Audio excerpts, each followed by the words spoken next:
All right, got a new one for you today, guys. We were fixing an RV toilet. This was a waste ball kit from Thetford.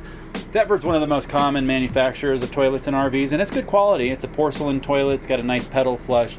The problem with this one was, if you look in here, it's a clean toilet, so you're not going to see anything yucky. This is a brand new ball valve, and there's a seal under it. And what was wrong with the other one was there was someone Mickey Moused it, I guess, and when the valve was supposed to be closed and able to hold water and able to keep gas from coming out so you'd smell it, there was about a 1/4 inch gap there. So that's obviously problematic.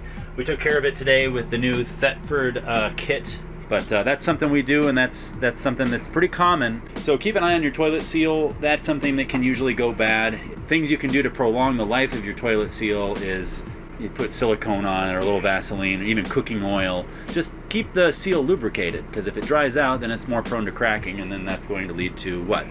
Leaky, stinky, poopy toilets.